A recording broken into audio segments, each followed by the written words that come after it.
Assalamualaikum. Assalamualaikum warahmatullahi wabarakatuh. Langsung saja kita akan membahas tentang studi kasus. Oke. Nah, pengertian studi kasus. Jadi studi kasus ini adalah satu kegiatan ilmiah yang dilakukan secara intensif, terinci, dan mendalam. Oke, yang di sini akan saya bahas adalah intensif. Intensif itu artinya akan kita laksanakan terus-menerus. Nanti beda dengan kuantitatif. Kalau kuantitatif itu sekali jalan, misalnya survei dibagikan langsung sudah habis. Tetapi kalau kualitatif dengan studi kasus itu intensif. Artinya apa? Hari ini, besok itu bisa berjalan. Makanya intensif. Intensif itu selalu berjalan waktu ke waktu sampai data yang ditemukan itu aja atau disebut dengan jenuh. Nah, kemudian terinci. Terinci di sini berarti kita melihat apa latar belakang, apa alasannya, apa penyebabnya, itu yang terinci. Nah, kemudian disebut dengan mendalam. Oke, seperti ini saya misalkan mendalam. Yang disebut dengan mendalam itu kita analogikan misalnya danau. Danau itu kan luas. Nah, danau itu kalau luas itu biasanya luas, dalamnya tidak terlalu dalam. Nah, berbeda dengan sumur. Sumur itu kecil tapi lebih dalam. Nah, yang disebut dengan mendalam, intensif dan terinci misalnya contohnya seperti ini. Di zaman COVID sekarang, kita bisa melihat misalnya ada masyarakat yang ketika berada di zona merah, dia tetap untuk sholat ke masjid. Nah, di sini kita akan untuk studi kasus adalah pertanyaannya seperti ini. Bagaimana dia melaksanakan sholat selama masa COVID? Satu. Yang kedua, mengapa dia masih melaksanakan sholat di saat seperti ini? Nah, itu pertanyaannya. Jadi bagaimana intensif? Wah, jadi bagaimana caranya? Hari Senin kayak apa, Rabu kayak apa, Selasa kayak apa? Kemudian terinci. Dari dia masuk ke masjid itu kayak apa? Pakaian yang digunakan apa? Apakah pakai masker? Nah, kemudian mendalam. Kita cari mengapa dia masih ingin sholat ke masjid. Nah, itu yang mendalamnya. Alasan di belakangnya. Oke, nah itu. Nah, jadi kasusnya ini bisa terjadi pada perorangan. Oke. Nah, jadi di sini ada program, peristiwa, aktivitas. Tetapi kalau di sini ada perorangan. Nah, pada tingkat perorangan, sekelompok, lembaga, atau suatu organisasi. Oke, intinya apa? Ada sesuatu yang unik yang ingin kita telusuri dalam apakah itu hal yang positif atau hal yang negatif. Nanti kita bahas. Lanjutan. Oke, nah di sini masalahnya ialah kasus sendiri itu apa. Jadi kasusnya itu apa sebenarnya yang ingin dicari. Nah, maksud kasus ialah kejadian atau peristiwa bisa sangat sederhana, bisa pula kompleks. Jadi yang sederhana, kompleks, karenanya peneliti memilih salah satu saja yang benar-benar spesifik. Peristiwanya itu tergolong sesuatu yang unik. Oke, yang disebut dengan unik seperti ini. Sesuatu yang viral sekarang, walaupun sederhana, itu disebut dengan unik. Kemudian, misalnya ada sesuatu yang sangat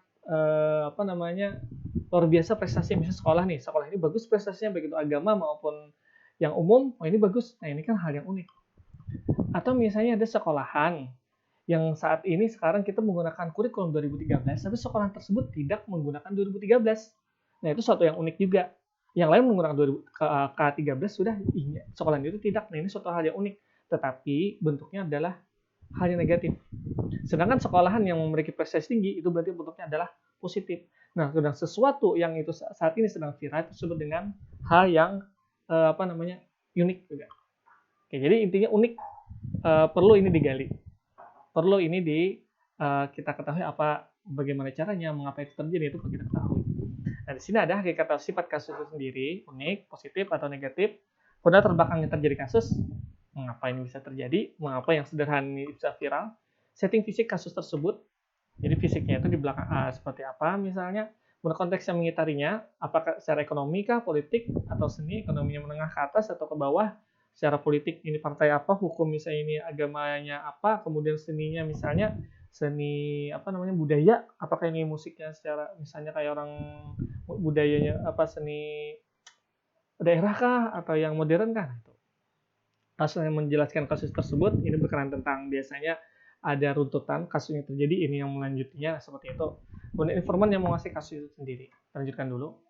Nah, jadi untuk studi kasus, cara kita menggali, meneliti suatu kasus itu tidak bisa hanya menggunakan apa. Jadi tidak cukup jika pertanyaan studi kasus hanya menanyakan apa, tapi juga bagaimana. Makanya tadi bagaimana seseorang melaksanakan sholat berjamaah di masjid ketika COVID-19.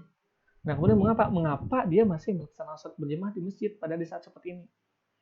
Nah, pertanyaan apa dimasukkan untuk memperoleh pengetahuan deskriptif? Bagaimana untuk memperoleh pengetahuan eksplanatif? Eksplanatif itu penjelasan. Kemudian mengapa untuk memperoleh pengetahuan eksploratif? Eksploratif itu menggali. Nah, itu kan dalam menggali kenapa Hidin masih semain masjid pada saat seperti ini? Itu menggali. Oke. Nah, lanjut.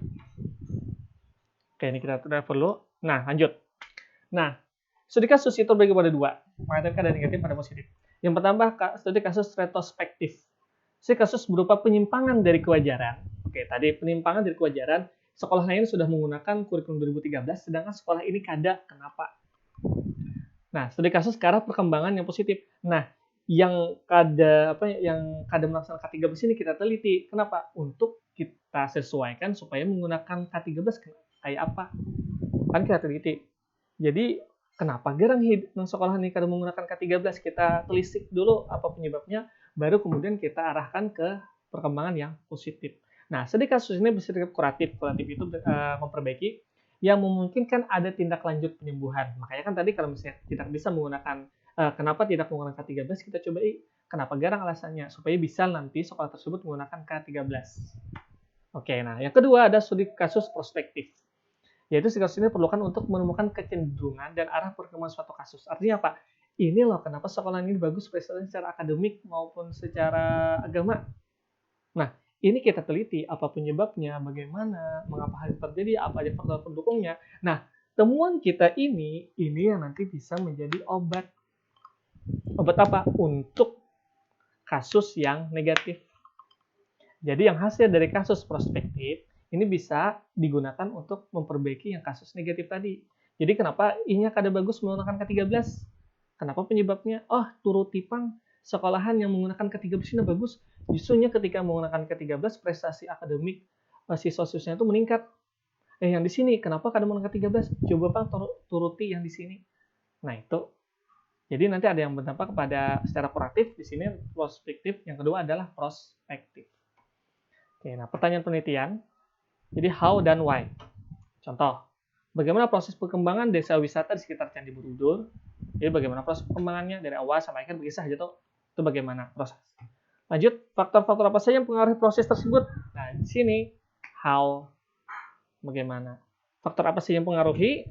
Kenapa bisa kayak itulah? Kenapa bisa berkembang? Why? Oke. Lanjut, contoh studi kasus. Nah, di sini. Mengapa seseorang tetap melakukan sholat Jumat padahal di masa wabah COVID-19?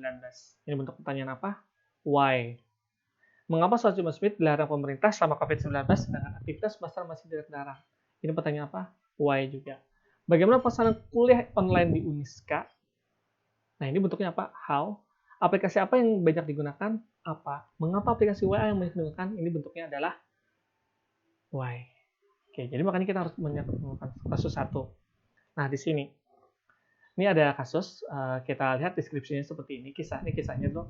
Sebuah sekolah memulai banyak prestasi di bidang akademik, olahraga kah, kebersihan, lingkungan sekolah, tingkat lokal maupun provinsi. Nah, kemudian prestasi itu diraih, jadi sekolah itu baru mulai prestasi, baru ketika dipimpin oleh seorang ibu yang diangkat jadi kepala sekolahnya. Kan itu nih. Jadi baru sekolah tersebut baru prestasi ketika dipimpin oleh seorang ibu. Nah, ibu itu biasa-biasa aja, padahal prestasi Hidin biasa aja. Nah, kemudian dari hal tersebut, kenapa sekolah ini jadi berprestasi? Oh, pas dipimpin oleh ibu itu. Berarti apa yang diketahui? Nah, model kepemimpinan Hidin itu yang jadi kasusnya. Kayak Pak Gerang, bagaimana sih proses beliau memimpin sekolah? Model kepemimpinan seperti apa yang beliau lakukan? Nah, itu pertanyaannya untuk jadi kasus. Nah, pertanyaan-pertanyaan itulah yang akan kita lakukan dengan meneliti untuk menjawab pertanyaan tersebut. Bagaimana beliau memimpin, kita lihat di KBD memimpin. Bagaimana seperti apa kepemimpinan beliau? Itu berarti apakah itu otoriter, kemudian apakah itu demokratis, nah seperti itu. Nah kemudian di sini jika peneliti bisa menggali model kepemimpinan ibu kepala sekolah akan bisa diperoleh banyak pelajaran yang bermanfaat. Nah, jadi kan seperti ini. ketika ada sebuah sekolah yang ketika itu sekolah tersebut tidak terlalu banyak